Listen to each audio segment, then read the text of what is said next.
Hello, listeners. Thanks for tuning in again this week. I'm excited to have today's guest on. They are the whole package of things that I love to talk about. They are an advocate. They are an ally. They are just doing the Lord's work. Ladies and gentlemen, Finn Patrick Clarke. Oh my God. It has to be an Irish accent, right? Yeah, Irish. Yeah. You did not have to gas me up like that. That's too much pressure. Dude, here's the thing. So when you came in the first time, obviously good vibes. I was like, this would be a fun interview. I'm actually like, now that I'm like thinking about you being here, it's funny because we really only met each other like two or three times. I've spoken to you 3 times in my life.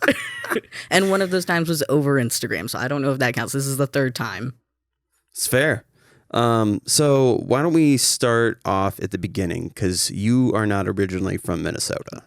So where are you from? I was born in Kansas, but I grew up in Alabama. How did I get here? I moved here with my mom because she's going through a divorce, or she's leaving her husband.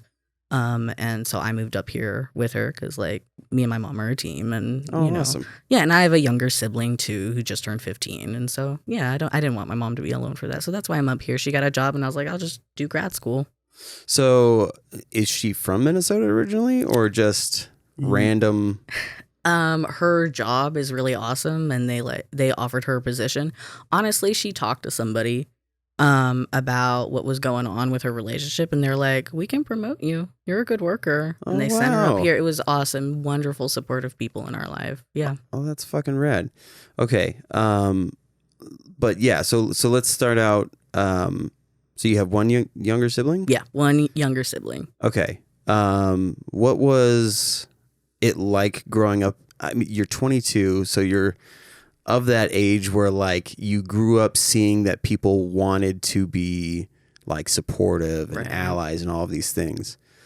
But I'm curious as to like the stereotypes of the South not being so accepting.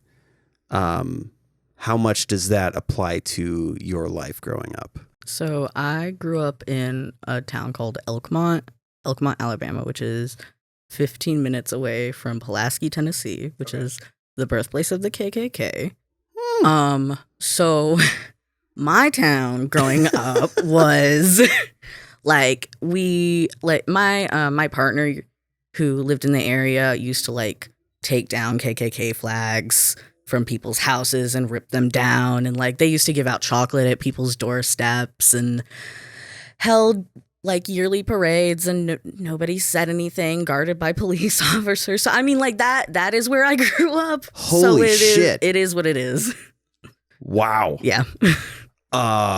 So like I said, like you kind of grew up with like social media being like a part of everyday life, really. Like you get a phone and then you get Instagram, you get Facebook and all that shit, which is so weird to think about for me because like I remember when I was a kid and like MySpace became a thing. Oh God, we were all like, "What the fuck?" We all have to like become computer engineers now, like because there was like HTML shit. Oh yeah, it was so fucking funny.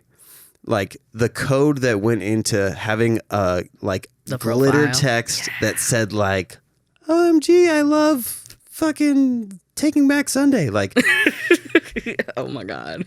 But man, so that's fascinating. So you're exposed to online all of this acceptance and all of these things, but at home you're seeing fucking KKK parades. I'm like, oh, there they are. It was interesting, and for me, I was a little too young for MySpace. I think that missed it. I also wasn't into social media when I was in middle school. I was scared of the internet. I was very shy when I was younger. Oh. And then found Tumblr when I was in high school. And then news about Caitlyn Jenner came out, and I found out what a trans person was because I had no idea that was an option or anything for me. So then when I started getting exposed to Tumblr and then that contrasting with where I grew up. I mean, it was a lot. It was accepting, but it was also, there was a lot of bad mental health stuff that I got exposed to online, unrestricted internet access at a young age, especially on a site like Tumblr, which has porn and had porn and had violent content, traumatizing in its own way. For sure. Yeah. I mean, the self-harm stuff with, Yeah, there was the Cut for Beaver stuff that happened when I was in middle school. That was awful. And I knew people in real life that did that. Terrible. Holy smokes. So, that and the whale challenge, terrible. The what challenge? Did you say whale? The whale challenge. Like Andy Narwhal, the whale? Yeah, Andy Narwhal. Perfect. I don't know if you put a trigger warning or anything on your Certainly podcast. Can. Hey folks, trigger warning. The whale challenge is you self-harm a whale into your arm, and then you take a picture and then you post on Instagram, and some social media outlets turned it into something for Justin Bieber, but it was a self-harm thing on Tumblr. Wow. Yeah. That's insane. Yeah. Okay, so I'm more curious about, because the more trans people that I talk to, the more that I'm fascinated by like the simple things, because I mean, like, what we learned from trauma is like sometimes you don't recognize that it was a traumatic event until later on in life. So like, friend of mine, they just gravitated towards cartoons and movies where a man would dress up like a female and things like that. Does that make sense? Yeah. So I'm curious as to like, were there things that you gravitated towards or like felt like influenced you more that were on the opposite end of the gender spectrum? Definitely. I was very much a tomboy growing up, and then I think when I started to hit puberty and like I started to get attention from my body and stuff, I got very hyper feminine. I was like, yes, this will give me validation and attention. Perfect. And I went very much the opposite direction. But yeah, when I especially pre-puberty, I had my hair short. I played with guys. I played with monster trucks. I did not care about any of the things the girls talked about. Very, very much male identifying, I think, as a kid, even if I didn't understand what that meant. Sure. Yeah. Well, and so when you go on the you're getting attention from males, which is that had to have been weird, because I mean, did you have attraction towards men when you were younger? I did, and I still do. Okay. And I was before I came out, people saw me, and I was out as a bisexual girl before, and so and I was out in my high school and in my middle school, so that was navigating that was interesting. And I didn't know about this until recently, but like within the queer community, like if you come out as bi, they want you to be more definitive. Yes. Which seems crazy, because you've come out and that should just be the end of it. And then that community in itself goes, but you're gay, right? I could talk for like a whole hour about bi erasure and bisexuality, and because my experiences being bisexual is very different depending on if people see me as a man or a woman. When I was bisexual before, it was like, well, you just do it for attention. You just make out with girls for attention. It's just for men, or you're a whore, stuff like that. Of course. Slut shaming. Bisexual women actually get sexually assaulted at twice the rate as straight women. It's their higher vulnerability and stuff. Part of that is because of the bisexual erasure, and the erasing of the sexuality makes them more vulnerable to that kind of stuff. But anyway, and then on the opposite side, people assume that I am a gay man now, and it's not true. It's just always been the same. Yeah. Well, I mean, I wonder if people do that association of promiscuity, because if you say you're bi, that means there are double the amount of people that you're attracted to. So immediately their head goes, whoa, that's way more people. Perfect. They must be fucking all the time. That's what you would think, but no. I mean, bisexuals are just as prone to antisocial anxiety and all of that shit. And then, but I mean, when they do get pressured into like the stereotype, it's like, I can't imagine what that feels like to like this carefreeness is perpetuated onto you simply because you don't care if they're male or female. Yeah. And so you're like, well, fuck, I guess I have to make out with everyone. Yeah, I don't know what to do. Yeah, and you're exactly right. And I think it really affects young women who are like just now having their bodies that like they're just developing and they don't know what they're doing with it. I've met growing up, there were a lot of girls that I was friends with that were also bisexual. Their boyfriends would be the first question any of their boyfriends would ask them when they came out would be like, threesome time. It's time. And I don't know, it's just a lack of ownership over your own sexuality, over your own body. Your body isn't yours. You are made to be consumed. Yeah. You are made to be porn. It sucks. It sucks. It restricts you from developing your own identity in a healthy relationship with your sexuality and your body. And yeah, it can fuck you up. Yeah. Well, what's the phrase? Exoticized? Probably. There was a Korean gal that we spoke to last year, and she was talking about how most of her sexual encounters were because a guy would say, I've never been with an Asian before. Oh, yeah. Fetishization. Yeah. Yeah, there we go. That's what I'm looking for. Yeah. Which is so gross. So wild. So gross. I can't. Yeah, I don't know. I'm definitely guilty of that whole threesome concept. Yeah. For sure. Like, it's. But I don't think there's anything wrong with admitting that. No. Like, there's people who, when they, and I'm positive there are people listening who have done the same fucking thing. It's okay to own it and then just move past it. Yeah. Just be like, oh, okay, that was a wrong thing for me to think. Now I can move on. As long as you're educating yourself and Is you're that moving the dogs whining? I think so. Are they okay? I think you gave them so much good attention because a lot of times people are a little nervous. Do they ignore the dogs? Not necessarily, but because they're jumpy. The shitty thing that I have heard when it comes to people admitting to being bisexual is that, like you were saying about the assault rates, yeah, you have people who say, like, "Oh, so that must mean you want to fuck me for sure." Yeah, and then they basically force themselves onto these people, but that person will be like, "I'm not gay, but this is because you're bi. It's not gay." Like, it's so fucking insane to me and terrifying. It's awful. Yeah, and they'll gosh, and that honestly that double applies for me because straight men will pursue me and they'll be like, if I fuck you, I'm gonna make you a woman, and it's straight. It's not gay for me to fuck you, buddy. Yes, it is. And second of all, please don't do that. Please don't fuck me. Please don't. I'm good. I'm all right. I'm chilling, man. And I mean, okay. I have 1,000 questions. That's ask away. I'm going to try and keep it on track. Because I have ADD too, so my brain will like... That's okay. My partner has ADD and our conversations are like this. It's okay. So you said middle school you came out? Let's see. It's complicated. So I came out in online spaces. Me and my mom were talking about this the other day. My mom always saw me as somebody who didn't really care. But my relationship with my stepdad, he was very homophobic. He's not a good dude.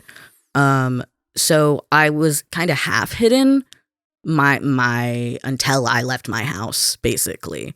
And so I would come out and I did the same thing as far as gender identity later. I would come out in places that were safe, in places that I knew, like I wouldn't come out around known family members of KKK people. Like, I wouldn't do that. Do you have family members that, like, former KKK? Oh, not me. But like in the town, there was because the KKK presence was so prevalent. There were like, I got you. There were like family members and community members that were well known. I gotcha. Yeah, but yeah, I would search for people who were safe and then come out to them, and that's how I figured it out. And then from there, did it like just word kind of spread and people would confront you after that? Yeah, I left my high school my sophomore year. Like I dropped out, so I didn't. So yeah, because I didn't. That it was It a got lot. that bad? Oh my God. Absolutely. My parents even went down to the school. We talked to the principal. We had meetings, and it was just like unstoppable. But that town had a history of like police having to come in and intervene with bullying and stuff, like it being that bad. So Holy shit. yeah, there was this legendary the cookie incident in which a supposedly two older football players on the football team sexually assaulted the water boy with a tube of chocolate chip cookie dough. Jesus Christ. So yeah, I mean where I was, I mean, it was known for that. Wow. Yeah. But I mean, it's good. I'm here. I'm safe. I'm good. No, I know, but like having to drop out, that's so intense. Like, I mean, who did you have like as your support system to try and combat this shit? I had my mom, and I had friends online that I had made, and I had me. I grew up in a house with domestic violence, so I was very self-sufficient, and I was very good at figuring things out. And I think I realized at a young age that the way I would get out of my tricky situation is through school. So like I found the homeschool online. I found everything to get my degree. I looked up, and I told you that I'm getting my master's and that I'm 22. So I looked up like how to start college when I was 16 and get all that underway. I didn't even think about that. Yeah. 22 getting your master's degree. Yeah. The math is the math is not mathing. Wow. Yeah. I mean, but I'm lucky. My thing could have very easily been drugs or fighting or fucking or anything else. It just happened to be school. I was lucky, very lucky. Everybody loves the lean and cough medicine. Well, if you live in a small town in Alabama and there's nothing there, and like we had a Dollar General, a Piggly Wiggly, and a gas station that did not take card. time out. Yes. A what? A Piggly Wiggly. Oh my God. What is that? You don't know what a Piggly Wiggly is? No. Okay, it's like a local grocery store. It's a southern grocery store. Okay. Yeah, that's it. It's like Cashwise is kind of close to it. Okay. It's like a smaller community Cashwise. Got it. But it has like the Porky Piggy on the front. Oh. But nobody calls it the Piggly Wiggly. You are going to the Pig. You're heading to the Pig. You're grabbing a buggy at the Pig. That is what you're doing at the Pig. Wow. Yeah. Now, Buggy, are you talking about a cart? Yes. Yeah. Sorry, my bad. No. I'm familiar with the phrasing, so it's just letting the audience know. Yes. You see. You see, I am from the South, you see. So as far as the gender identity stuff goes, when did that start for you? I think I did not feel safe enough to explore my gender identity in my brain until I went to college and I moved out. Okay. So when I was 18... Now, when you say safe, though, so there were thoughts in your head of like, this doesn't feel right. Yes. Okay. It's complicated. I didn't realize I was trans even though I was having really intense dysphoria. I had really bad self-harm issues. I had a really bad eating disorder. And that's pretty common within the trans community for us to have eating disorders because it's a way for you to control your body in a way to make it the way you want without... And of course, like when I was younger, I mean, my mom was like, all girls are insecure about themselves. All girls hate their bodies. And I was like, yeah, so this makes sense. And then I got interested in psychology and sociology and social work. And I read about Sigmund Freud and penis envy. And I was like, oh, that's me. So I'm normal and nothing's wrong with me because all women feel like this. That's hilarious. Yes. But yeah, body dysmorphia. Oh, yeah. Oof. Oh, yeah. And when you have gender dysphoria and body dysmorphia, what am I? I don't know. A concept. Well, and like, oof, kicked the mic right into my face. Oh, I didn't hear it, so you're good. Sorry. But yeah, it's a the only way that I've been able to, like, when I have conversations with people who are like, I don't get why do I have to change my vernacular They're living their life, whatever. Because we gonna die, man. Because we're out here killing ourselves. Can you please care about somebody that's not you? I don't mean to ask for that much, but what's the last time that I checked it, suicide rate was like 43% or something like that. Yeah, I 46 one time. So this is something people who do not like trans people on Twitter. One time I was Nazis online were being mean to an artist that I liked, and they quote tweeted me that statistic, just 46% over and over and over again. They will use that as like a subtle way to tell you to kill yourself online without being able to get reported. So careful with that statistic. God damn. Yeah. But yeah, it's fucking horrifying. Yeah, it is. And people, I don't know. I would like to genuinely, why is it so hard for people? I would like to know. I mean, so the way that I've been able to equate it to people, because like my dad is not by any means like, he doesn't really care. Right. He's very inquisitive. So he'll say like, what's it matter? And so I'll be like, okay, imagine tomorrow you wake up and everyone is calling you ma'am or miss or that girl over there. Even though, so that feeling and the way that you view your body is exactly how they feel. Yeah. It's just because of like societal restraints, like they're not allowed to, even though every fiber of their being feels like this, if you don't look like it, then society goes, nope. Right. So you would be a she for the rest of your life. Right. No matter like how much you fought it. So even then there's people that'll push back on that, like, which is a bummer. But the other thing is like people get upset. I mean, this applies to cis people for the most part, which is, people saying like, why are they so loud and so aggressive about it?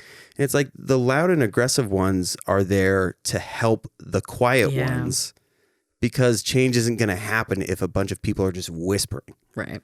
Like you have to have these people. Like you think about the civil rights movement. You had to be loud.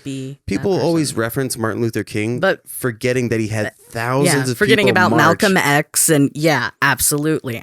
Like even though he was quiet, to millions of people in the U.S., they were like, "This dude is a fucking terrorist." Yeah, they would talk about him like he was a really bad person. They would. In Elkmont, Alabama, they still talk shit about Martin Luther King Jr. That's the thing. God. People in the South, they'll be like, well, slavery's about states' rights. That's what you will still hear down there. That's the thing. Like they're stuck. Oh my gosh. But yeah, I get what you're saying. You know what I mean? Like my favorite thing to do with like the whole fucking history, not heritage. Yeah. Or heritage, not history thing is so like, okay, so the oh my god, I'm blanking on what the flag's called now. The Confederate flag? Confederate flag. Yes. So they're like, yeah, it's heritage, not history. And I'm like, okay, well, where did it come from? Okay, so the North was like, or the South was making a bunch of money, right? We were killing it. Yeah, we were killing it by exploiting people. The North was like, oh man, we're going to tax you more. And we were like, no, that's not right. And I'm like, okay, well, like, how did you guys make so much money? It was a lot of like agriculture. Yeah. Yeah? How were you guys like, how did you keep your income so high? Yeah, that's so wild, man. Well, we had like Did you have help? Did you get some help? Exactly. So that's where it always goes to, is like, all right, well, so how did you guys make so much money? Oh, your overhead was next to nothing. Oh yeah, because you had slaves. You had fucking slaves. Yeah, when I first moved up here and I started working at a domestic violence shelter, one of my coworkers had the Confederate flag on the back of their truck. And they were not, first of all, okay, there's no excuse even if you are from the South, but they were not from the South. And people fly it up here in Minnesota. And I'm like, what does that mean? What does that mean? What does that mean? Heritage to what? Go back down there. What are you doing here? Yeah, I don't get it. Couldn't agree more. The weirdest thing is there are Minnesotans that adopt a Southern accent, which blows my fucking mind. I don't get how that happens, but like they will get like a drawl, and it's like all you're doing is you're like, all right, so what stereotype will apply to my lack of acceptance. The Southern accent? All right, well, let's just do this. That way it'll all make sense. Look, I don't want no lady dicks in my bathroom. Yeah. And like that. Ah, fuck. Get your boy pussy out of here. I get it. I get it. And that's fucked up because honestly, as painful, and you will be surprised, as painful as the South is, I love Alabama. I love the South. I think a lot of the South's issues is because we don't have any money or any power.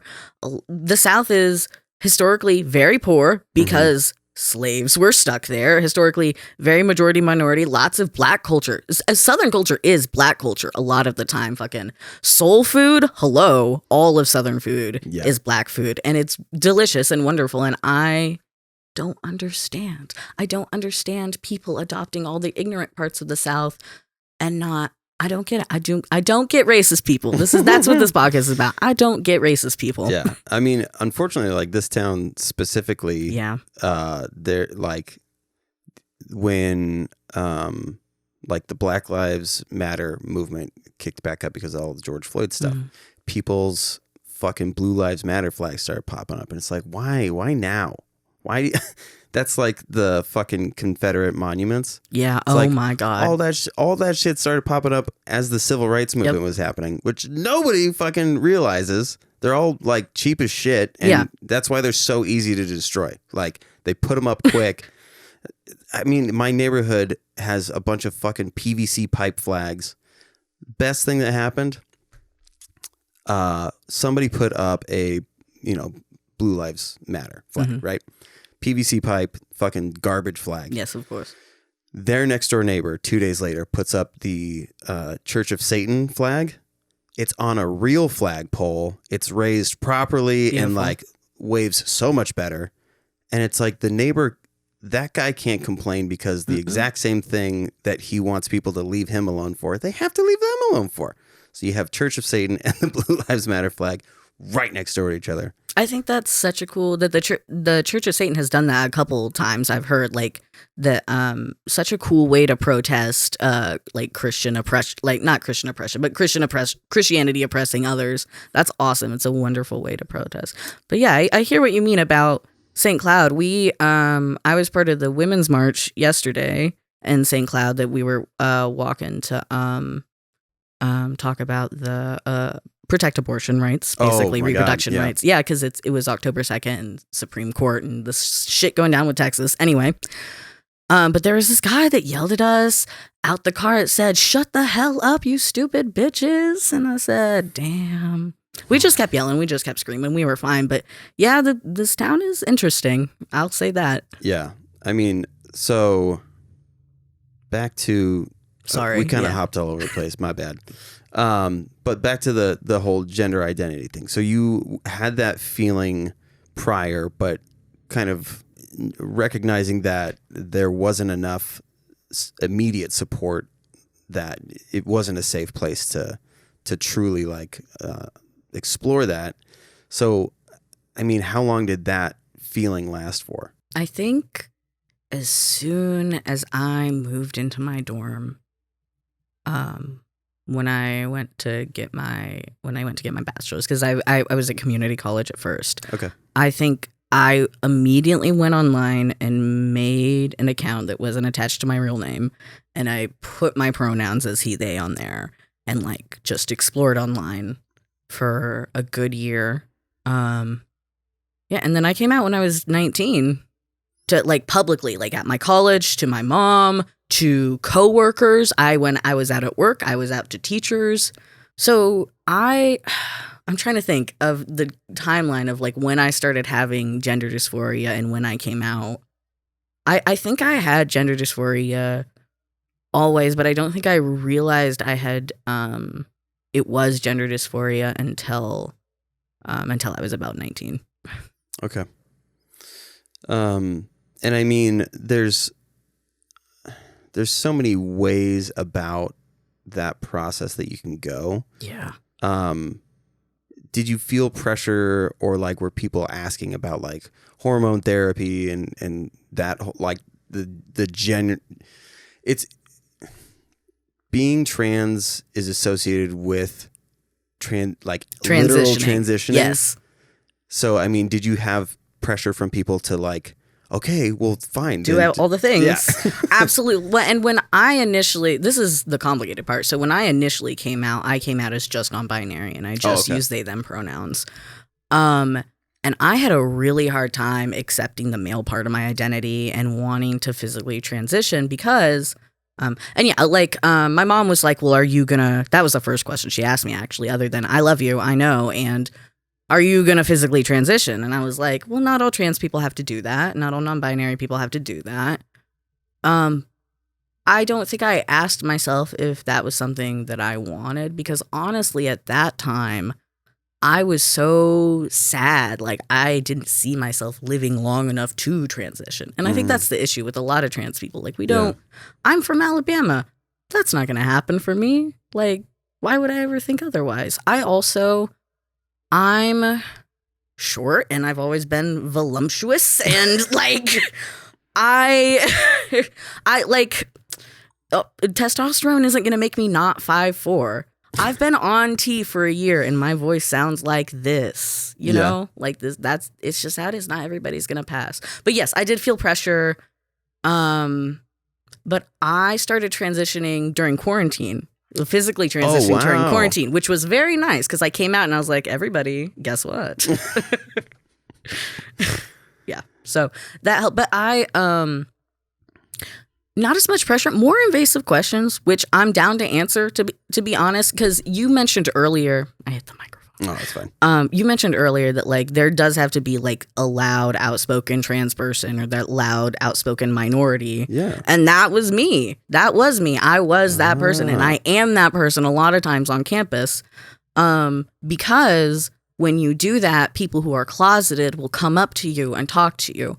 And so I'm always like, if you ever want to try out pronouns or a name or different like gender affirming terms, you can always go to me, because I know how scary that is, and I know what it's like to not have a friend or a place to experiment that with. Yeah. So I'm out all the time, and I think that's, at least for me, that's why trans people do that, because like otherwise people aren't gonna transition.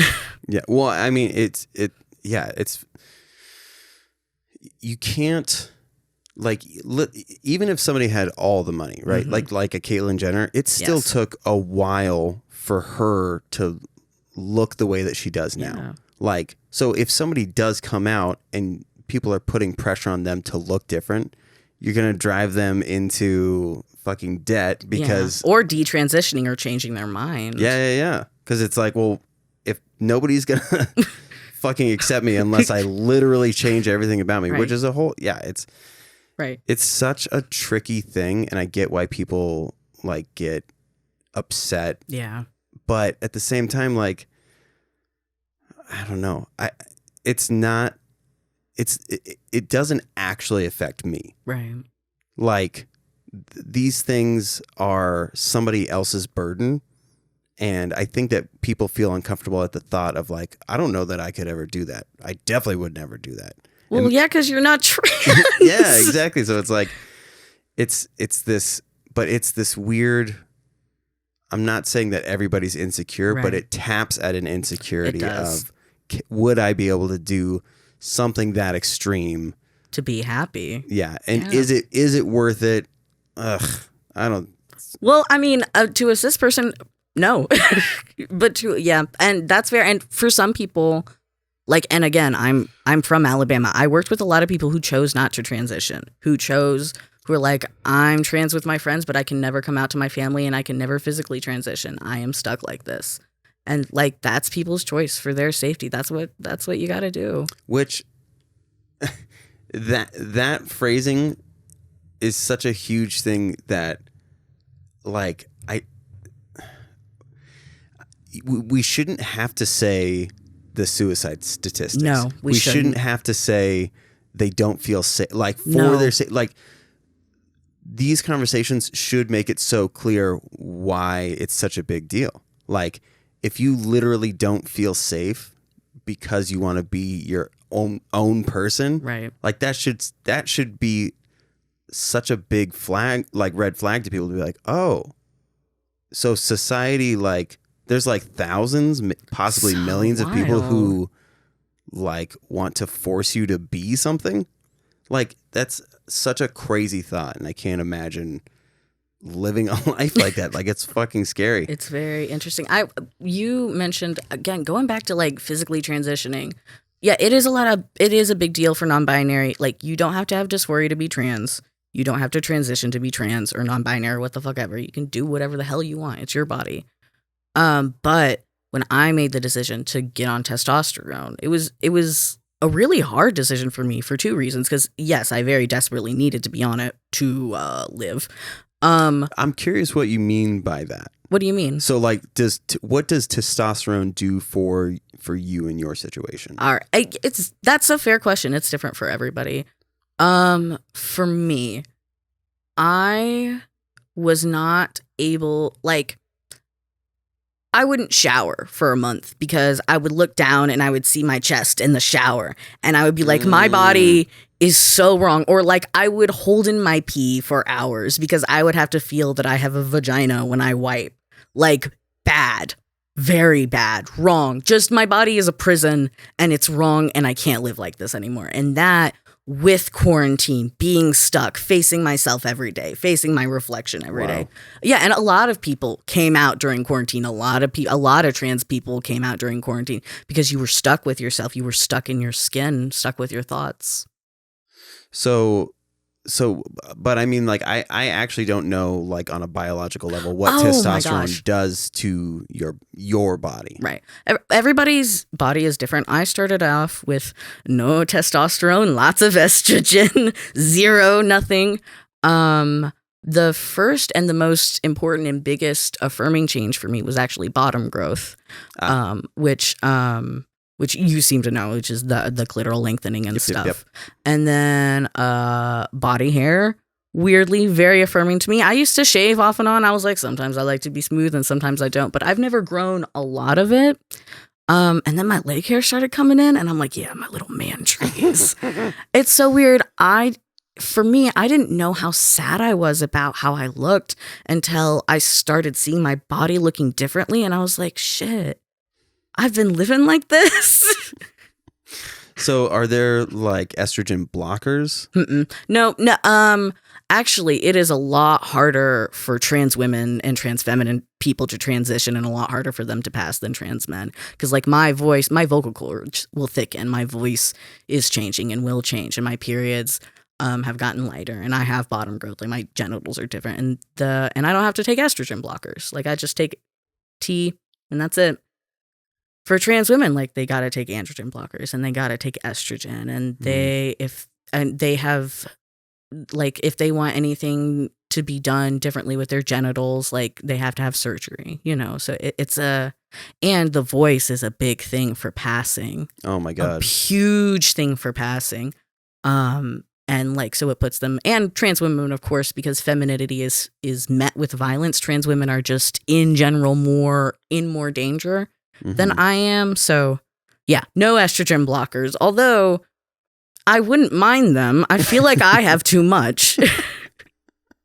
I feel it's emotional, soft skin, love bread. That's what I hear from trans women when they start taking estrogen. Yeah, that's me my whole life. Carbs, man, they're the fucking best. Yeah, apparently it was a biological thing with me. That's hilarious. Yeah, it is. Yeah, women like carbs like for a reason.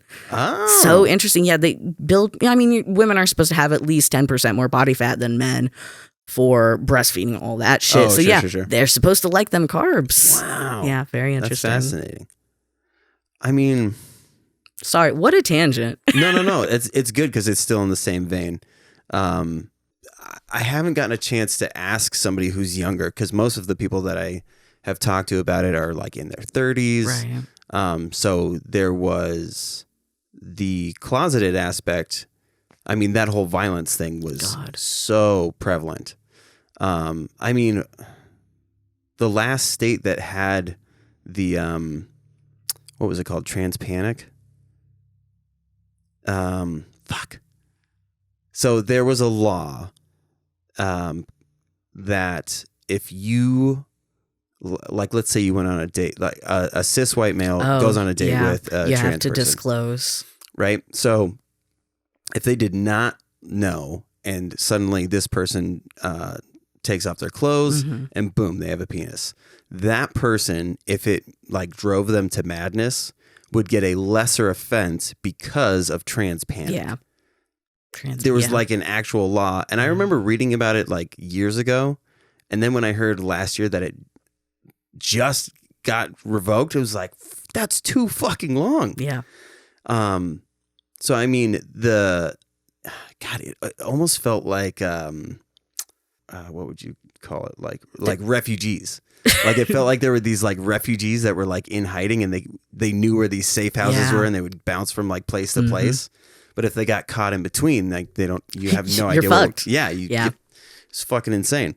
So like to talk to the younger generation about what that's like now, there's a huge difference. Yeah.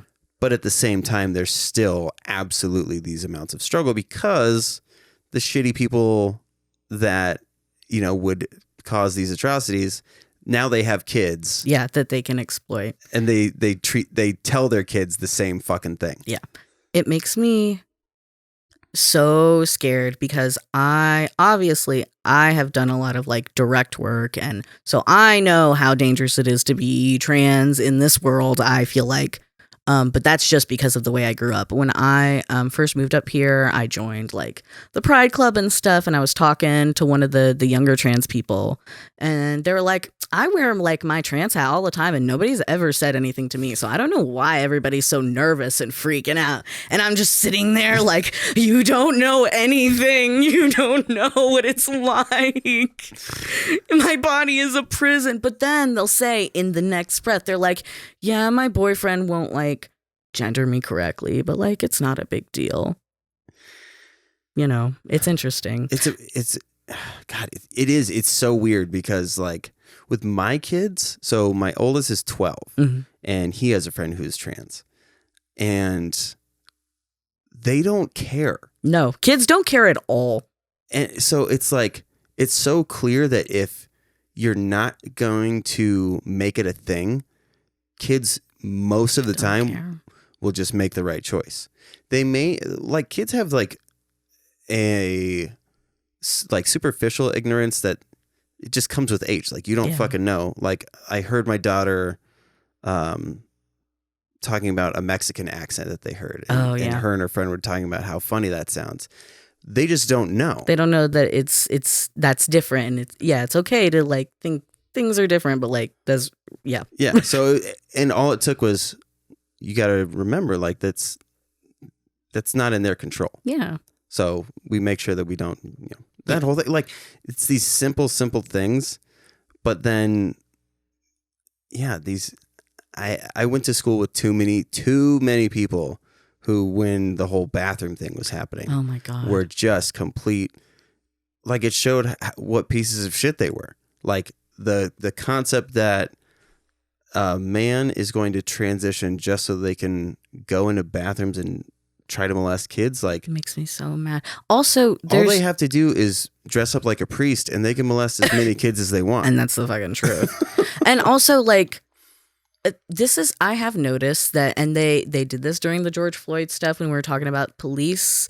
They will talk about molestation or rape or violence upon women only when it is they want to push like a conservative agenda. When you actually want to talk about domestic violence and what you can do to stop it, where are the men? I do not hear them. So I find it very annoying. Also, I'm not going to speak for all trans people, but every trans person I've met is terrified when you have to pee in a public place. Panic. Trans panic. That's the real trans panic, is when you have to pee in a public place. I'm like, is there a gender neutral bathroom here? I'm going to die.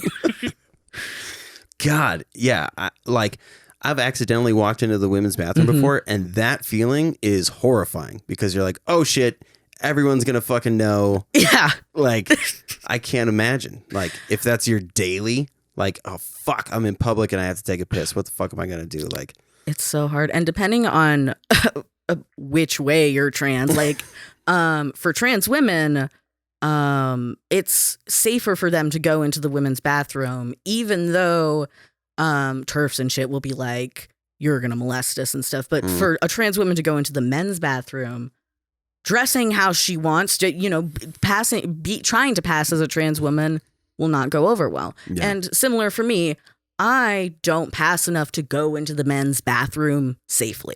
I just don't. Yeah. So I go into the women's bathroom and I am sad. and I try and find a gender neutral one. Yeah. Or a men's with one stall. Those are good. I appreciate those. Yes. Yes. Love the men's with one stall. But yeah, trans panic bathrooms. That's it's funny in the wrong way, but Yes. yeah, trans panic should be The other way around. yeah for trans people. Hi. Okay, so where are you at now, though? Like, as far as the people that you've surrounded yourself with and like your daily, like, are you finding that there's more acceptance? Like within the last year. Is the world getting to be a better, safer place for trans people? For you personally. For me personally.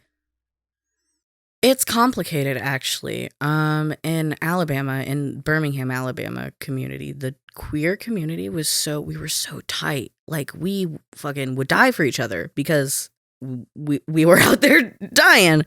Up here, I went to my first like real pride by myself, not as somebody who was like organizing it, but like who was attending Minneapolis Pride year before COVID, and had the non-binary flag on. My partner had the non-binary flag on, and somebody snatched it and was like, "What is that flag?" And they were like, "Oh, it's the non-binary flag, and it means this and this and this."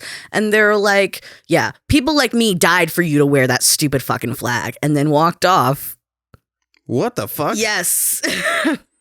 So, I mean, and I've heard like from in the South, when people are queer in any way, even when other queer people didn't understand my trans stuff in the South, they were like, "It's okay, you're one of us. I don't get it, but you're one of us." Up here, they'll be like, "Well, I don't know if trans people should be part of the queer conversation." And I don't know. I mean, it's sexual orientation. Why is gender identity a part of it? Y'all know why gender identity is a part of it, but okay. That's that fucking old guard shit. Yeah. But that's so... It's... But like, that's what I've noticed up here specifically. Which makes so much sense because like Midwest people are so on the like passive side of things. So if they feel like they have a rule book that they can be like, "Okay, as long as I have this, then I can say this to you." Yeah, no. It's so fucking weird. It is very weird. I will say I don't care for the passive aggressive stuff up here. It makes me confused and it makes me want to yell at people.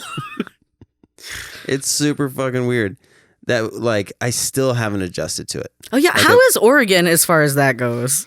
I mean, when I was a kid, nobody gave a shit. Right. But there's a pretty clear, I didn't realize like there's a lot of mountain people in Oregon. And so there's this perception that Portland is the entire state of Oregon. But really, Portland is just its own fucking weird utopia of wild shit.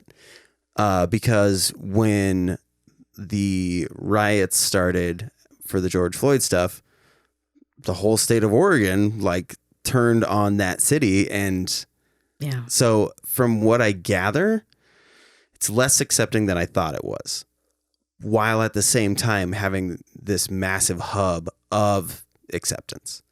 So it's like I was saying, like that whole refugee concept, like as long as you get to the safe base, to the city, usually.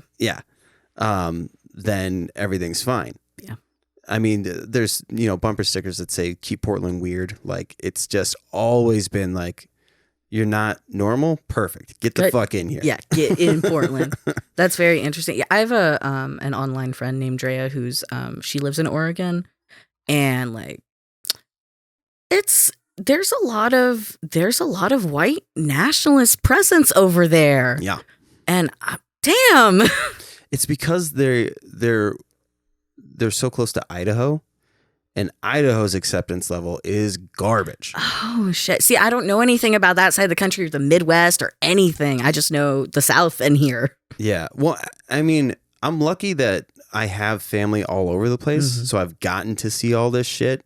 And then, oddly enough, like social media, because I see the stuff that they post, so it gives me a barometer for like what the fuck's going on over there. Yeah, that's cool as shit. So I have relatives in Arizona, which super conservative. Yeah, that must have been interesting during the last election.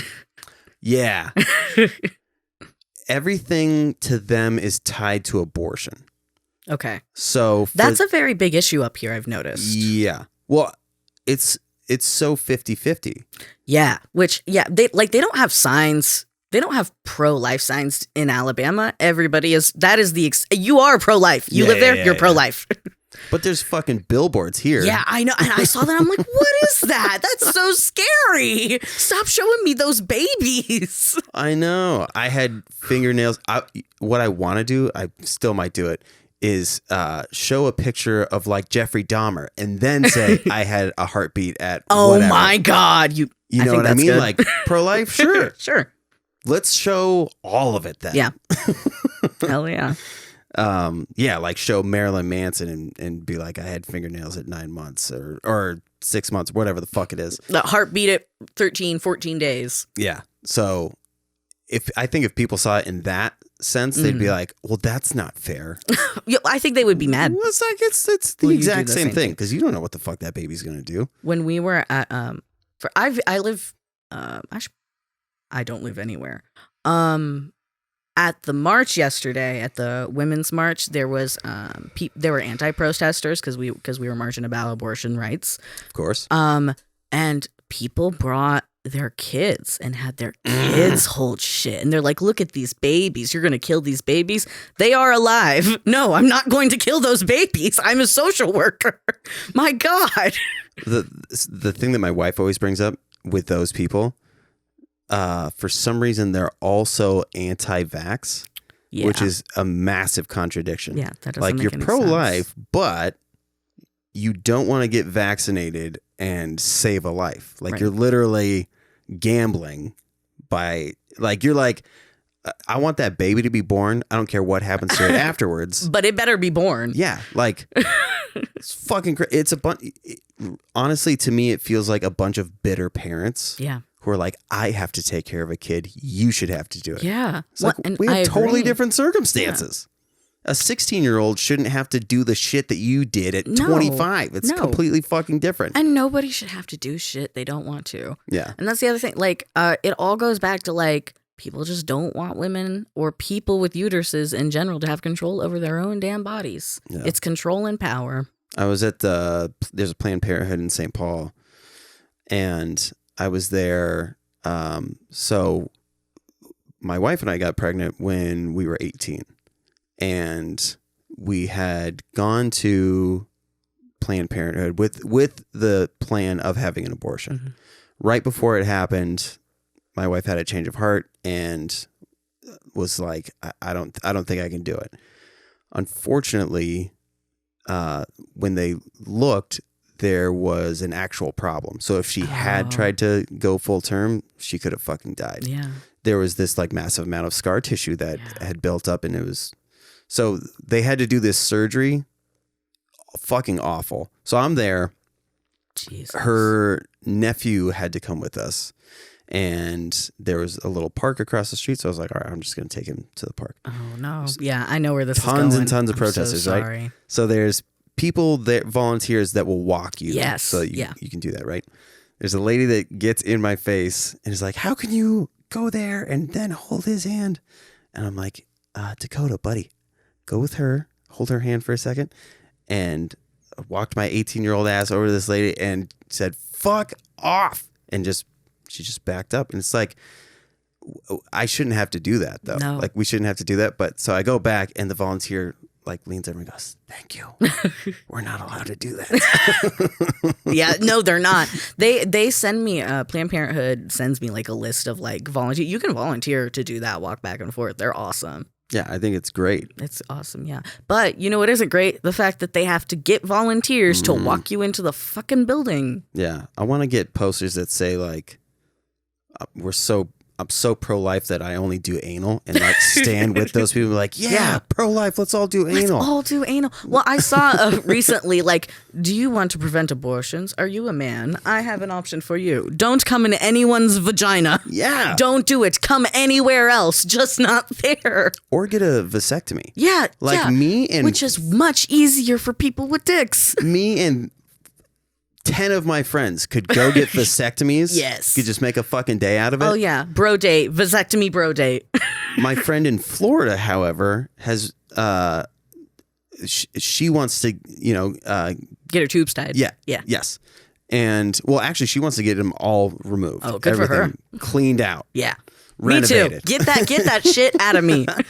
But she has to go through psychiatric evaluation and, like, all of this wild shit. It's like, why can I get a Groupon for a vasectomy, but if a female wants to do the same thing, it's...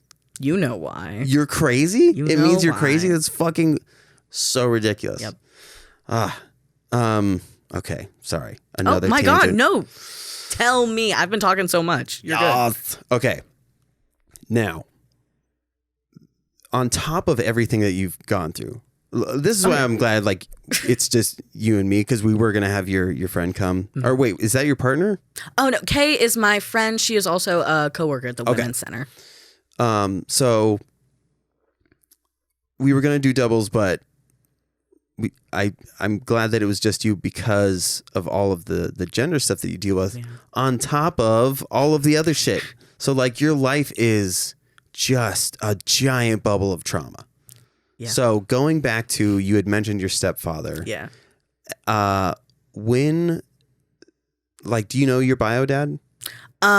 Yes, I don't talk to him, but I know him and I've talked to him before. At what point, so was your stepfather there day one, like, as far as your memory goes? As far as my memory, pretty much. Yeah, my mom got remarried when I was 3, so yeah. Okay. Like, did you grow up knowing that he was your stepfather? I grew up, so I was allowed to visit my biological father for a little bit. And then...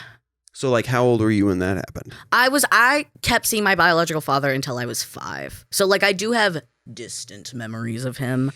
And I called my stepdad, like, a nickname of his name when my mom and my stepdad were dating.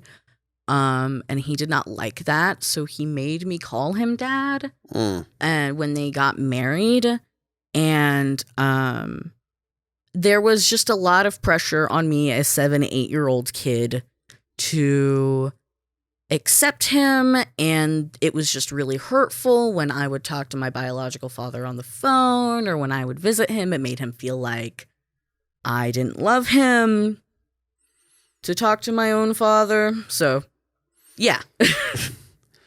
So, I mean, if you're okay with it. Oh, yeah. Do you recall when things got physical with him?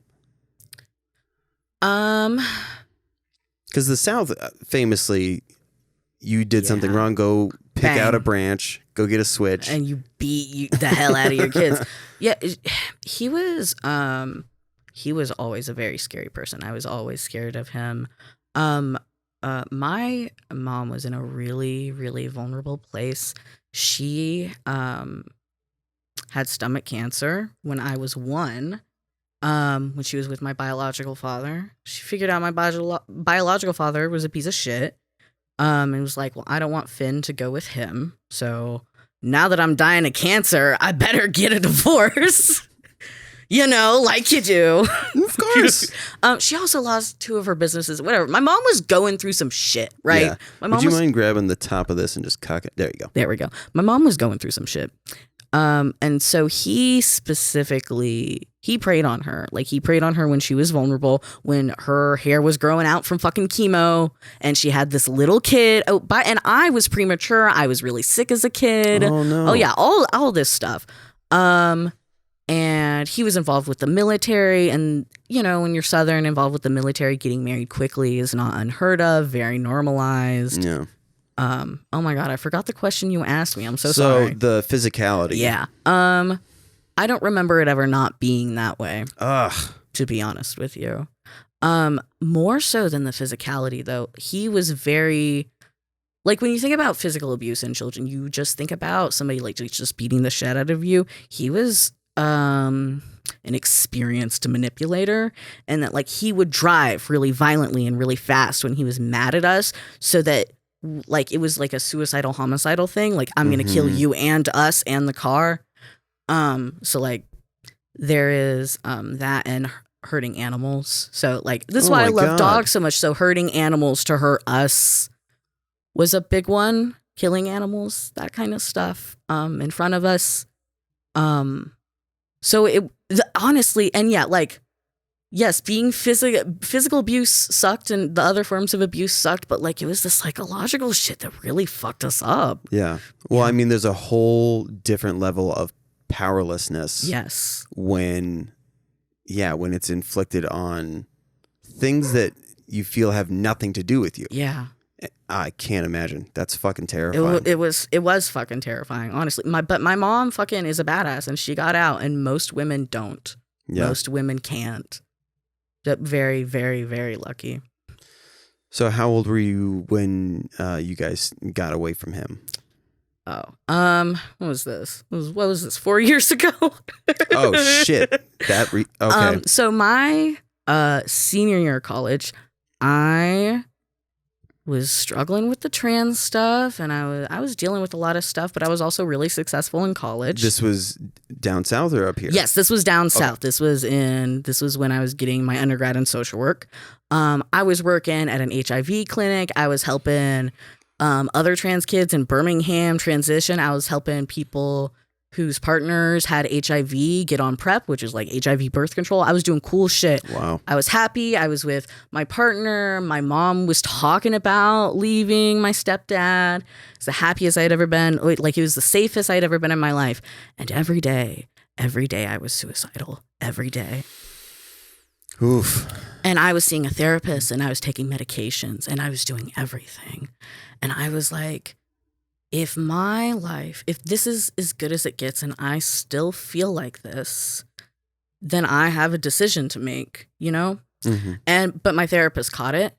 And I was hospitalized, and a lot of people showed up for me, and a lot of people fucking cared. So many people cared about me. I will never forget that, honestly.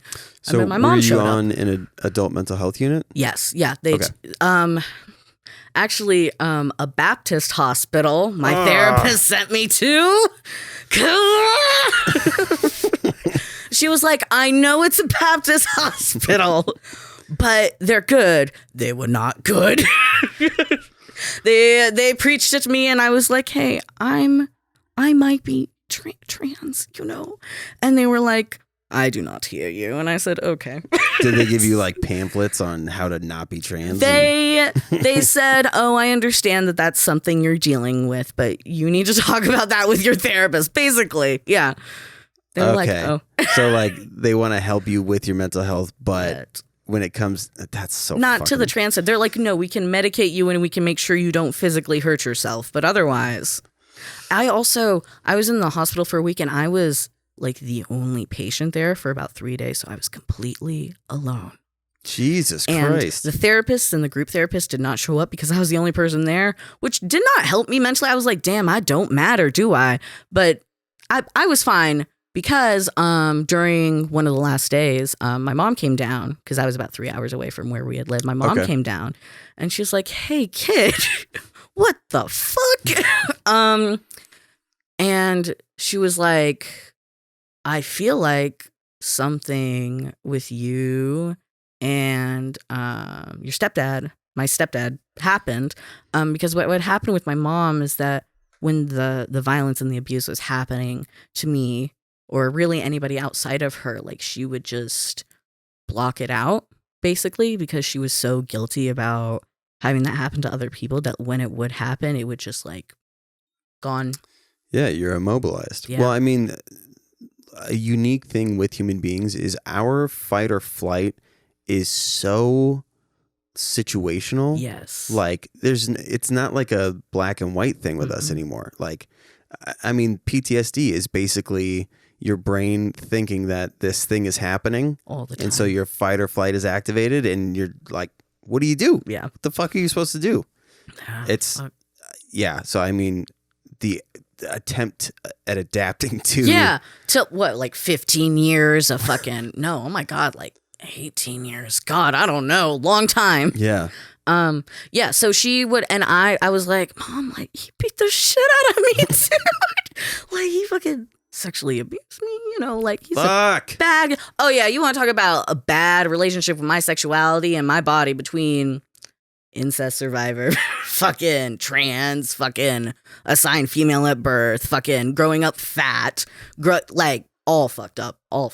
But I'm getting better and I am happier now. And my mom left. I told my mom what happened and my mom's like, okay, let's make a plan. I have my cool job.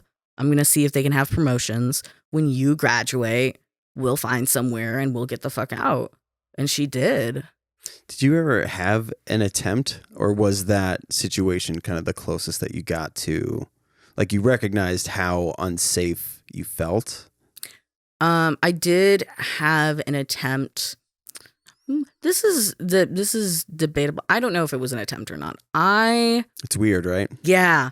I had fully, when I was still living at home, and I was in high school and I dropped out, and it was in the space between I started going to college and I was at home all the time, kind of like quarantine. Like it was about a 4-month span where I was just at home cooking, cleaning, stuck in that house. I attempted, but I passed out from like self-harm, self-mutilation, whatever, and had like tied a noose, but I had passed out before anything could happen. So when I was hospitalized and they asked me if I had a history, I described that situation. They were like, that's just self-harm. That's not an attempt. So, I mean, I don't know. So I was hospitalized twice for suicide attempts, and there was one before it, and it's a weird thing because I had gotten too used to how the mental health system works. Yeah. So you know what to say to be able to get out. And like in the back of my head, it was like, oh, well, I mean, you didn't even come close that first time. Yeah. So we'll figure it out. Maybe it happens later, maybe not. But the next time is going to be different. I don't know. So it was really weird to fuck with my fight or flight, to be like, to me, suicide is the same as having cancer. And you succumbing to what cancer does to your body. If your mental health has been pushed so far that the only way that you think that you can survive is by dying, then that's just a byproduct of this disease that's taken you over. So it's a strange thing after that first attempt, your outlook on suicide is like, so I mean, like for people who haven't gone through that, like it becomes a very different and strange thing. I'm not saying for everybody, but for a lot of people, it's like, me. It's this, I don't want to say nonchalant, but it's like this third person perspective. This is what I have to do to keep myself safe, get the knives out of the house, get the, Yeah, it's very odd. And that's why I was curious about it, is because like, I haven't been able to talk to a lot of people who have had attempts, but most of the people that I talk to, it's the same, or it's similar, where they're like, I mean, it was kind of this or that. If you were to the point to where you had some type of plan, my wife used to work in the ER, and if you have remotely a plan, then they're like, okay, then you should come in, right? Like, because you're a sliver away from just executing the plan. Yeah, exactly. So, and the plan stuff, that just signifies how much more successful it is more likely to be, because people have plans, follow through. People who do it impulsively, there are accidents and stuff. There are opportunities to save them. And and it's you're exactly right. Gosh, I love the way you talked about that. I tried and I try and be more careful about my language and say die by suicide rather than commit suicide to take away like the criminality aspect of it. Because why the fuck do we say that? That's a great point. You commit murder, you commit tax fraud. Why do you commit suicide? Like you don't. You die by suicide because it's a disease. Yeah. It is. I also in my I try to say attempt or suicide survivor. Suicide survivor's good. But yeah, you're right. I do still, the vernacular of commit is still cool. in there. Yeah. Yeah. But same here. I get it. I learned in one of my mental health classes in my social work field in undergrad, when somebody is suffering from suicidal ideation, it's like a form of delusional thinking, which really changed my perspective about it. But to think like that the world would genuinely be better without you, that is delusionary thinking. That is a delusion, absolutely. And that's really helped me when I've been in that place be a lot more clear-headed and be like, the world is not a better place without me. That's insane to think that. I don't feel good right now, but this is not forever. Yeah. That's really helped. Well, the other like weird thing is like there are people who do, like I've done that before, right? Where my first what I call like genuine attempt was people will be better off without me because I had a disability and I was told by a physical therapist that I was never going to get better and I needed to just get used to this. Jesus. And used to this was like I had like a 10-pound lifting limit. I couldn't hold my kids. Like it was no way to live. So I was like, well, okay. Like then. Used to being trans and not transitioning. Yeah, no, I'll go die. Thanks. Yeah. So, and that was like, it was such an easy thing to be like, oh, well then I'm not going to burden my family. So after that attempt, my thought instead of better off without me was eventually they'll get over it. Yeah. Eventually people move on. Because I've lost friends and it doesn't consume my everyday. And so that's my thought. Now that was my thought process for a long time. And so it does, like the delusional thing like makes so much sense because the last time was, oh, I'm not going to be able to change or escape this thing. The only way for me to escape addiction is to die. Right. And so there's that other aspect that like the only way to survive is by not being here, which is super strange. Yeah. Like, yeah, the delusional thing makes a lot of sense. I hadn't heard that before. Yeah, it really stuck with me and it really changed the way I think. Thank you for sharing that with me. Suicide's a fucking hard thing to talk about. Well, I mean, and that's the point of the show. Like, I'm a happy-go-lucky dude. Like, and people think that like you look at the house, you look at like the kids that I have, the dogs, like all of these things point to like, wow, what a great fucking life. But there's so much shit that went into that, and I have to be medicated to make sure that I'm very like objective things help me. And so like with addiction, like the objective aspect as to why I thought that I needed alcohol and substance helped me go, oh, so it's now like addiction is like a snow globe on a shelf. Like you can shake it up or like if you pick it up, there's a possibility of it like shaking and all this stuff kicks up. But if you don't pick it up, it's just there. Right. And you can be aware of it and like know that things can get gnarly, but otherwise it's just this thing there because your subconscious, like the subconscious part of your brain doesn't care about your feelings. It only cares about survival. Yeah. And because of that, weird shit can happen because we're an overly advanced species. Yes. That this survival part of your brain was not equipped for. No. I don't think we've properly evolved. That's why there's so many people who have anxiety. So many people. What is proper evolution? You know what I mean? You know, it's all fucked up mutations anyway. We're just fucked up mutated bacteria in the first place. We're not supposed to run properly. That's why I'm like, I do, and not to like ostracize anybody that's religious or anything, but I really don't get the perspective of religion and creation because like we are so fucked up biologically, like made perfectly in what planet? We're all messed up. Yeah. I mean, if the idea is that like the whole like God works in mysterious ways and like we're made in his image. So if we're supposed to go with that concept, right? Humans have been around for roughly 200,000 years. Like that's like a conservative estimate, right? Right. Could be way more than that. If that's the concept, and so was God a barbarian at one point? Yeah, like, what are we learning? Like, if his plan is like, okay, so you guys need to go through like millions of years of shit before most of you are gonna die before anybody figures it out.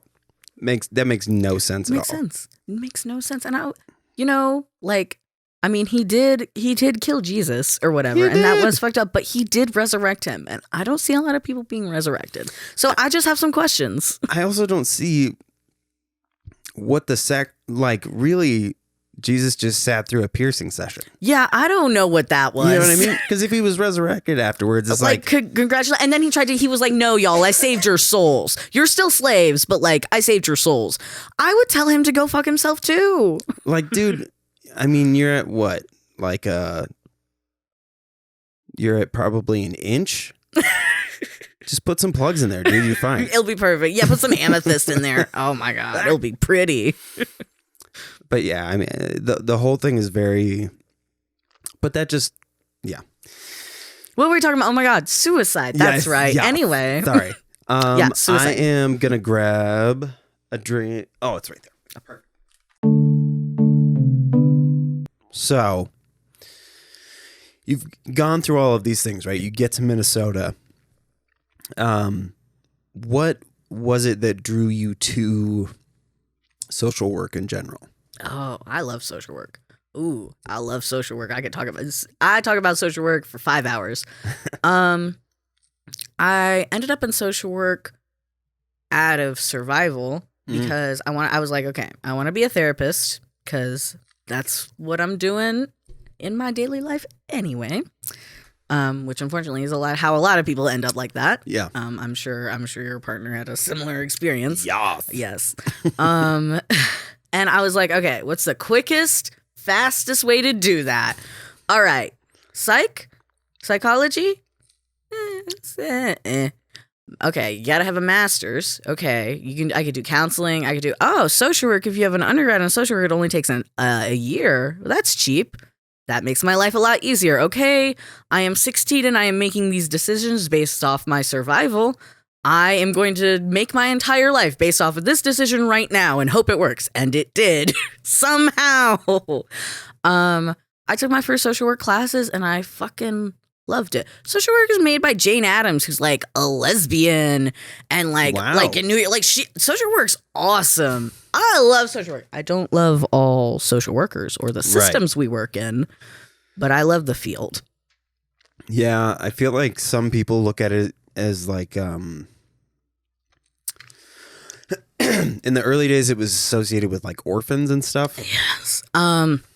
It was very like it was a charity organization at first. It was like and they were very discriminatory about who they helped. Like they were like they would only help single unwed mothers or single widowed mothers, and they couldn't have men in the home, and they would like storm into their houses at night, and if they found like a man's belt or a man's shoe, they take away their services. Oh yeah, very, very fucked up. Holy shit. So yeah, like that's fair. But Whole House and Jane Addams was the first like community-based thing where it wasn't religious, where it was like everybody just shows up in a space, talks about how they can empower each other, and like soup kitchen, basically. First big soup kitchen in the US.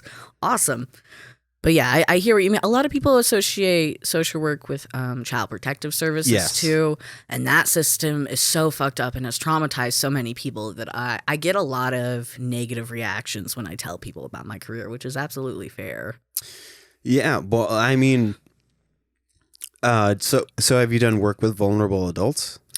No, I have not. And I haven't. Yes, I have done work with kids. I lied. I work in domestic violence. Yes, I have done work with kids. Because now that's what I associate social work with, is there's vulnerable adults who need like Because when a family member becomes, it's not necessarily a conservatorship, but like they get assistance from the state to help this family member who is a vulnerable adult. And a lot of times, unfortunately, they're taking advantage or there's abuse and all of these things. So like now Family's I associate taking the money. Yeah. I associate social work with those people helping these individuals make sure that they can be as independent as possible and things like that. So social work on the domestic violence side, like, did you have to learn about resources and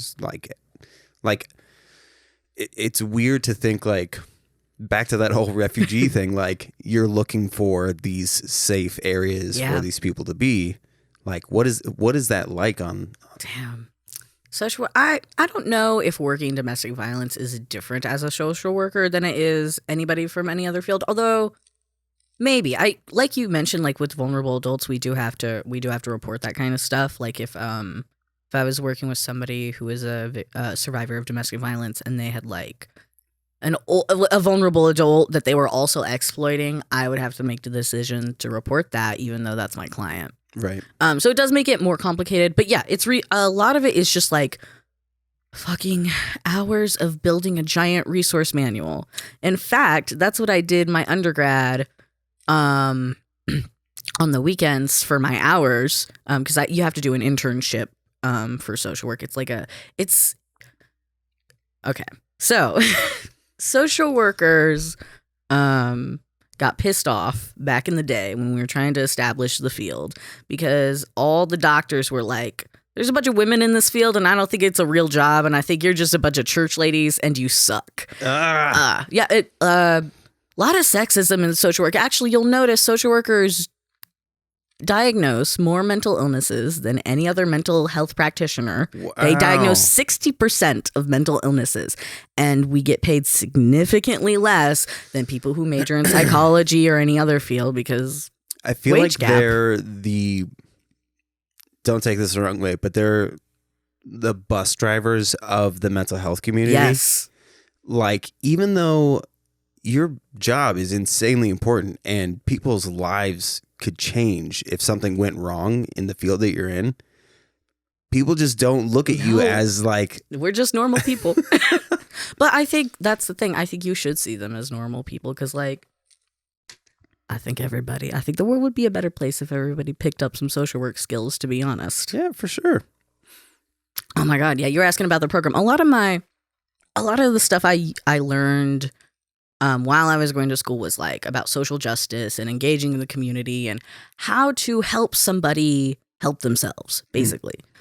Strengths-based shit, like instead of being like, what's wrong with you? Being like, if your life could look any way, how would you want it to look? And what makes you happy? And what makes you want to be here so that you can stay here so that we can get rid of this bad shit? And I like that perspective and I think that's why I like it. In domestic violence, social work, domestic violence is a very hard field. It's a very dangerous field to work in. A lot of when we work with abusers and abusers find out that we're working with them, like they'll attack us. They'll attack, anybody who's associated working with their victim, their survivor. Especially at a domestic violence, at shelters and stuff. Yeah, they'll try real hard to find it, and so it's dangerous. Well, and social work is the fifth most. It has the fifth highest death rate, as dangerous as firefighting. Oh my God! Yes, and we don't they don't. There's no. I'm not going to speak for all social work programs, but when I went to school, they did not tell us how to be safe. And we're going into people's homes that are known abusers and people who are not good, people who are hurting their kids, hurting their spouses. So do you have to go in, sit down with them and ask questions like it's an interview or? It depends. It depends on what kind of social work you do. So me right now, what I do is on campus, a student or a faculty member who, if they've ever been a victim to sexual abuse or domestic violence, they can tell me and we can talk about it and we can process it and then I can send them resources and stuff. So I have a pretty it's not an easy job. I'm listening to people tell me their trauma every day. But So it's less in the field for you now? it's not less in the field. It's less secondary trauma. Before I worked at a domestic violence shelter where I was responsible for 7 full-grown adult women, and then like all of them had kids, and all of them had like 4 to 5 kids. Wow. And oftentimes I was the only person there, and there was a 24-hour hotline for Minnesotans, sexual assault, domestic violence hotline that you also had to attend to while dealing. And it was terrible. And I worked 36-hour shifts straight, and I got paid $14 an hour. And it was terrible. And it was really fucking hard. It's hard, especially in rural communities. Also, people are really resistant to talking about domestic violence, especially if you start bringing feminism into it. And you can't talk about domestic violence without talking about feminism and talking about, how women are exploited and what's happening and what men can do to help. And people don't want to listen. So it's hard. It's also hard because social work is a majority female-dominated field. So they're less likely to listen to a social worker in the first place because that's a woman's profession and they're women. Mm. Yeah, domestic violence is hard, but more difficult than working with people surviving that is surviving it. And I keep that in mind when I get frustrated with the system. Yeah, I mean, when people bring up like, what do they call themselves? What's a male feminist? Meninist. A Meninist. Which, just go be a Mennonite. What are we doing? Yeah, go. Also, you can set that water on that cube if it's that way you don't have to keep bending down. Your mind. I'm just not coordinated, and so I try not to touch things with my left hand. It's funny because I say that, but I'm putting my drink on the ground. It's just, for some reason, that's where our brain goes. But then I'm like, how do I make them more comfortable? You did it. You fixed it. I appreciate it. Yeah. But I was just talking about this last week. So these Meninists who are like, men get abused too and men get raped too. By other men. Exactly. Yes. That's exactly what I was going to say. It's like, so we're in agreement then that men are still the problem. Yeah, so you agree. Men are the problem. And that's the thing. As a man, feminism is the shit that has helped me the most. Understanding that, like, okay, I know I'm a man, but like other people don't see me that way, and that's why I'm getting treated like that has really helped me a lot not feel dysphoric or not feel shitty. And I just wish they'd lean into feminism a little bit. Feminism is for everybody. It helps men and women alike. Everybody, man. Back to that whole insecurity thing, like people think that it points to them not being for women's rights. If feminism exists, that means that there are a sect of people who believe that men are all evil and that men are, it's so weird because, and that's why I point out that like I'm wrong all the time. Like, if you can't get to that level, then it's so much harder to accept things like that. Yeah, how are you supposed to Black get better? Lives Matter, Trans Lives Matter, like all of these things are going to be impossible for you if you can't just do the simple thing of being like, yeah, I'm wrong sometimes. Right. So I just need to learn a little more. I think you're exactly right. Being open to like hearing other people's opinion and information, absolutely. It doesn't mean you have to fly any flags or do any shit like that. Like, it's as simple as just being like, I hear you. I can't relate to your situation, but the fact that you're struggling fucking blows. Yeah. And I just like that recognition makes a huge difference. And then you don't have to change anything. You don't have to be a different person. No, just be more mindful. I also I think people get scared that like if you're kinder to another person that takes something away from you. It doesn't. I know it's new and it's scary and it can be hard to like adjust to, but it will make your life and the lives of people who love you better, so please do it. I mean, you think about the shop, right? Yeah. I came in and like one of my like big roles is the like hospitality stuff, talking to people, and I'm extroverted, so it's easier for me, but it's so obvious that the mood is better when you're open to having conversations with people about whatever they want. Right. And I don't really care what it is that you believe, as long as it's not a belief that's hurting other people. Then Right. I don't give a fuck. That's the issue, though. There are a lot of beliefs that hurt other people. There are a lot of beliefs. And a lot of, like, abortion access is so important in domestic violence work because a lot of abusers will knock up their victims to get them to force them to stay and be like, you can't have an abortion, you fucking murderer. You can't have an abortion. And they'll even loop them into Christianity and be like, look, I'm such a godly man. I'm getting better. And be like, no, you can't get an abortion now. We're getting married now. Like, I have seen that time and time again. Awful. Yeah, abusers. That's why I look very suspiciously at men who are very invested in abortion, because it's weird. You don't have a uterus, so it's weird to me. If you're not uber Christian, I don't get why you care.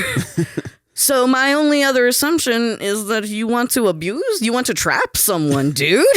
Freaky. Or they can't get over the like how we were saying, like the vernacular of committing suicide. Yeah. Abortion is a word.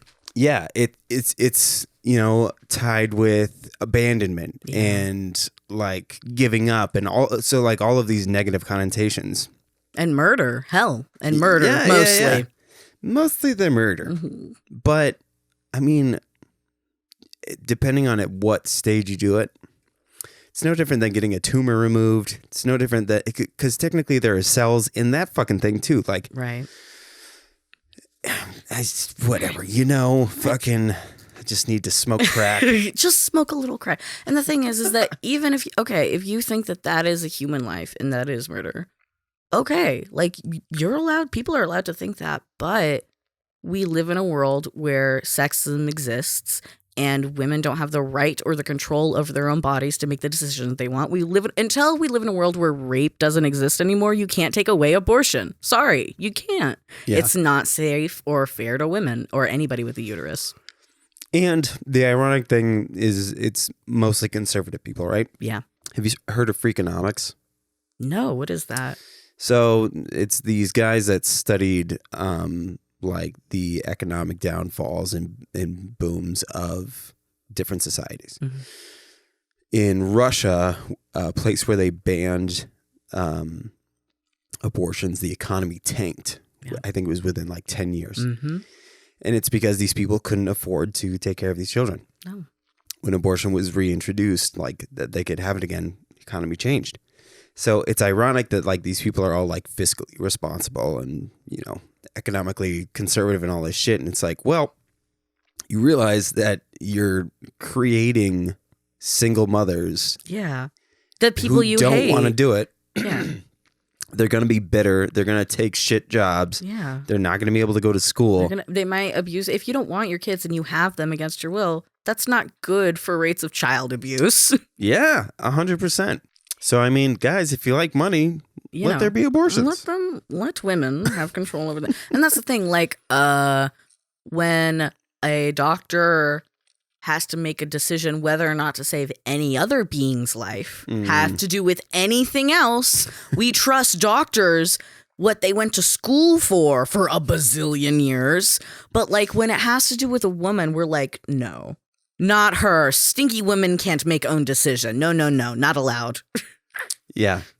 I mean, we talk about abortion everything, the whole time. Like it's everything all connected. Medically associated with females. Yep. There's the psychiatric thing that's included. Oh my God. Yeah. Like a bipolar 1 and borderline personality disorder, super overrepresented in women. And then autism and ADHD, super underrepresented underrepresented in women. And anemone. But yeah, so it's crazy that there's so many like psychiatric evaluations that are associated with any decision that a woman makes. Oh my God. I have had none in my life for any medical thing that I've decided or tried to do. Like 0 that I can think of in my life. Really? My wife for sure. When she had her hysterectomy, psychiatric evaluation, Like, it shouldn't have to fucking be that way. No. We have 2 kids. We're fine. Yeah. And even if you didn't have 2 kids, she shouldn't have to have kids if she doesn't fucking want any. Yeah. God. Yeah, absolutely. And even... Also... Oh, yeah. Tell me. If Go. the thing is that what you're afraid that they're going to regret it because they want to have kids later. Make Adoption. Make adoption easier. Yeah. It shouldn't be $30,000 starting. No. To be able to adopt a kid and save his life.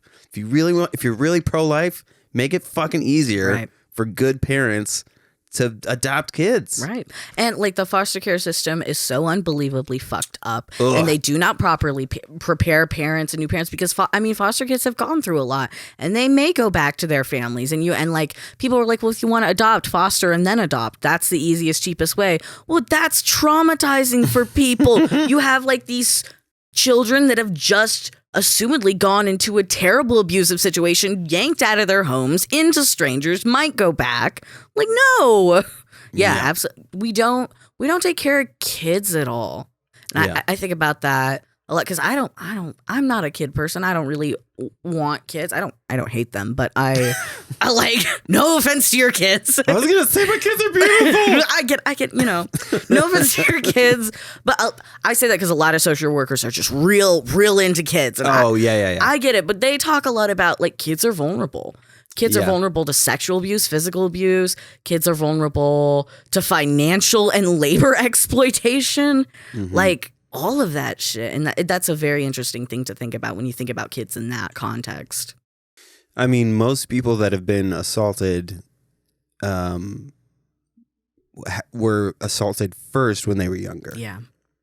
Which sucks. Yeah. But again, it points to that whole just not, but I mean, it goes back to the whole pro-life thing. Like, what does pro-life mean if you don't care about what happens to them after they're born? Exactly. It's also a consent thing. I think people have an autonomy thing. People have the right to their own body. That thing inside of that woman is not a fully formed person with autonomy and rights yet. That woman is. Why is that thing that could be something more important than the person that's already here? Again, that person that could be Jeffrey Dahmer. Exactly. Could be fucking... And I'll hear the arguments the opposite. Like, well, what if that baby cured cancer? What if that mother could have cured cancer, dude? Yeah. That baby doesn't have any money. That baby is broke as fuck. Fuck that baby. That baby is broke, and that baby has not even gone to school. Yeah, that baby's not curing shit without that mom. Exactly. So fucking protect the mamas. Yeah. So what's your goal with social work? With social work, my goal of my life. Because you're only 22, and there's so many different avenues that you can go into. I like what I'm doing right now. I'm getting my master's so I can do like long-term work with survivors of sexual violence and domestic violence. Because what I've been noticing with the people I've been working with is that they need more than me. They need to process their trauma. We need to do some EDMR, some biofeedback. I need to know that stuff to make people feel better. So I'm going to do that, but that's really heavy, really hard work. So there's other stuff like I'm really interested in working with indigenous people, indigenous communities. Oh my God. Yeah, wonderful. And not a lot of personal ties. So it won't be as traumatizing to me and not as hard for me to deal with. Because as you can imagine, me working in domestic violence, what actually was not part of the plan, was not what I intended to do at all, but is where I've ended up. Didn't think like I wasn't gonna be like a feminist after college. I'd be like, yeah, I am, but like I'm not gonna do that for a career. I was wrong. But yeah, in the future, I don't know. I would really love to teach. I would really love to be a professor. I've thought about getting my doctorate, but that's so much work. And I love crisis. I don't love crisis, but I love connecting to people. I know what you mean. Yeah. In crisis, like being a social worker, being a counselor after school shootings or something like that would be really cool. I would really love to do that. Racial justice is important to me. The Black community, specifically in Alabama, is very important to me. Working with them, I may go back and do that. I don't know. I'll figure it out whatever I want to do, wherever my heart takes me, man. I like social work. I like that it's a flexible field. Yeah. So, and that's, well, I would say that's part of the reason why I chose it, but that was just a survival decision. But yeah. Well, it's a happy byproduct of like, I mean, it's like being a nurse. Like, yes. you can do so many fucking things with that. Yeah. And had I not been a social worker, I would have gone into the medical field for sure. Ah. Like medical stuff. But I, like every mental health practitioner says, I could not do the math. So, you know. I'm trying to think of how about this? Individuals who are afraid that they may be in either a manipulative relationship or a verbally abusive relationship. What are some signs that they can, because a lot of people don't accept it and turn it into something else. What are some signs or things that can help people figure out their situation? It's complicated because there's like red flags lists and stuff online, but usually people who start suffering from that already have negative self-esteem and are likely to accept that in the first place. When I think anybody, like if you are listening to this, like trust yourself. When somebody makes you feel bad, like you're allowed to feel bad and you're allowed to be angry about it and you're allowed to express that. And anybody who doesn't respect that is not a good person who cares about you and isn't somebody who you should be around. Genuinely, like that's the heart of the issue. Boundaries. Anybody who is like, if you're like, I don't know, I'm nervous and they pressure you, that's somebody who doesn't care about how you feel. This fucked up person. Specific stuff. Texting you all the livelong day and then being like, hello, with a question mark when you don't respond within 10 minutes. Anybody who does that, I block. Get out of my life. Don't fucking do that to me. Anybody who thinks you owe them your time, your body, your money, fucked up person. And this is friends too. Other red flags. Somebody who speaks over you in public spaces. This is a thing I've noticed with like more male on female domestic violence. That they'll use sexism. They'll take over a space, or they'll like steal like their friends or their partner's ideas and be like, ha ha ha, I am very funny and you are stupid. Anybody who, if anybody ever is like, that never happened, you're crazy, when you know it happened, run. Get the fuck out of there. They are gaslighting you. Run away. I was going to say, I smell gas. Oh, yeah, that's gas. Yeah, get out of there. People have started not using that term correctly, which is what it is, but I get why people get confused. Yes. Because the feeling is similar. That frustration of somebody not understanding is very similar to someone calling you crazy. Yeah. So it's, I get it, but yeah, gaslighting is pretty specific to, a tactic of abuse. Yes, exactly. It's a means of control. Yes, and that's the thing. If abusers want two things, and if you are assessing your friendship or your relationship with somebody and you notice like that's what they're trying to get, abusers always want power and control. That's all they want. They don't want your love. They don't want your body, not in a real way. They don't, none of that. They want somebody to control to make themselves feel better because that's how they have survived. If you feel guilty, like hanging out with your friends or going to get a fucking snack or breathing too loud, or in my house growing up, like, and I will still flinch when I do this, when me and my mom ate and we clanged our silverware against the table because we're clumsy, my stepdad would get really angry and like it would result in trauma and violence. So even like anytime anybody else clangs their silverware or I do, I'm like, oh God. And so like I'll be like, nom, nom, nom, like I eat like a fucking rabbit. But it's little, like making them scared over little shit, driving somebody crazy over little shit. Damn, you asked me for like a short list and I'm like, here's everything. No. I didn't say short list. That's fair. That's because it's a complicated thing. Yeah. Like there's the acceptance of being in a relationship like this does not mean that tomorrow everything's better. No. I say this all the time when it comes to mental health stuff and people getting on medication. You can't just do medication and think that solves it. Yeah, there's therapy, there's self-help that you got to do. Like, that's why you hear so many people say, I don't feel like myself on these pills. It's not doing anything for me. Well, you're not using it right. Yeah, or you're on the wrong meds. It takes you a long time to find the right meds. It takes you a long time to find the right therapist. Yeah, for sure. All those things are tough. So in the regards of like these relationships, like you've been with this person for, at least a few months or however long. There's no, I don't think when you're in a relationship like that, there's an easy way out. No. Oh my God, no. And for some people, and this is the reality, for some people in domestic violence, like there isn't a way out and they have to stay with their abuser. It's similar, like we talked about, like there are some trans people who can't transition. It's not feasible. It's not safe. It's not like financially.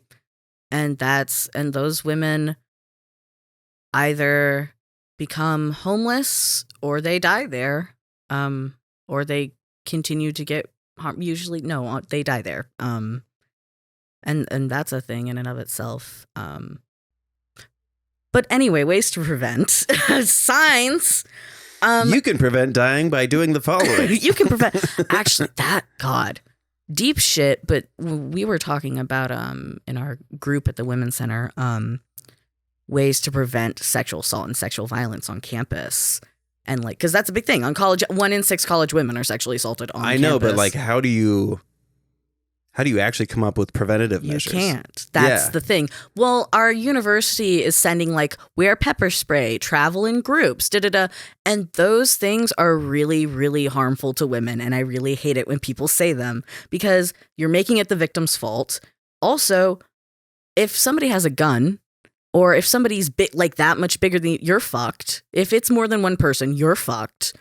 There's nothing you can do. If somebody really wants to assault you or hurt you, there's nothing you can do to stop it. Right. And telling people that and telling survivors that is very upsetting. I feel like it's like the only field where like there's a problem, and rather than focusing on the thing that's causing the problem, we focus on like the person who's being affected by it. Yeah. It's really odd. Like the preventative measures that we go through in medical stuff, none of it is focused on like, or the majority of it is not focused on you're the problem. Right. Except when you talk about mental health and like obesity related shit, which is like, that's classism, that's oppression, that's a whole bunch of shit tied to it. And that's why domestic violence is different. Sexism. It is what it is. So, I mean, it's so weird that there's so many seminars and things for women when it comes to rape, but not for men. It makes me very mad. It's also psychologically that's very damaging to women. It causes trauma. What do they call it? Sexual terrorism. Being afraid. Oh, wow. Yeah, that's what they call it. There's something they tell like Southern girls in the South. They call them knees and keys, lady. Keep the keys between you. Yeah, knees and keys, baby. Yeah, no. And the other thing is that it's usually not a stranger. Your sexual assaulter is usually somebody you trust because that's somebody who can get you vulnerable. In fact, a lot of the time it's somebody you're in a relationship with. Mm-hmm. And like, that's somebody that's harder to say no to. That's somebody that can manipulate you into thinking that you said yes or that you wanted it. And they know where you're going to be. There's so much fear associated with that. Yeah. And even on like the vulnerability level, like they know if they've seen you naked, and they've been intimate with you, they know what body parts you're self-conscious about. They know how to manipulate you in a way that's sexual that only they know how. Yeah. Terrible. It's crazy. Yeah. Yeah. I mean, I could do this forever, but my throat's going to fucking give out eventually. I want you to come back. Every day. Sure. Well, I was gonna say like you're the first person, like you come back whenever the fuck you want. Oh my God, this would be fucking rad because there's so many different facets and you have so much life experience in so many things that like are important to me too. So it's fucking awesome. It's weird to be excited about trauma. Yes. But like that whole trauma bonding thing, like when you're able to open up to people who know like what that's like, the insanity that you feel when you're surrounded by people, I mean, similar to gaslighting, like who say like spew nonsense statistics and you rifle through your head. Like I know like 15 women who have been assaulted like within the vicinity. Like we should, like, I don't understand. I assume, and this may not be fair, but like I assume every single woman I know has been assaulted. Right. Like that is my baseline assumption. And gotta be honest, nobody's proven me wrong. So, I mean, I've met one person, and you know what they said?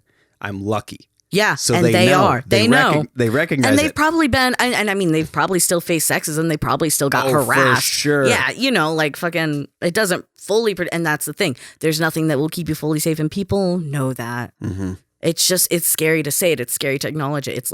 It's easier to pretend that you can protect yourself. Sorry, fuck, you were trying to close us out. My bad. No.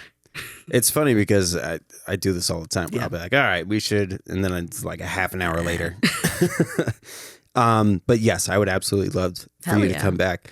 Are there any resources that you can think of off the top of your head that people can utilize, like website wise or phone line, like anything like that? Sure. Yeah. The domestic violence hotline website is rain.org, RAINN.org. If you're in the St. Cloud area and you need help, there's the Central Sexual SIMSAC. I can only know their initials. I'm so sorry. Well, no, that's okay. You could look it up. SIMSAC, Central.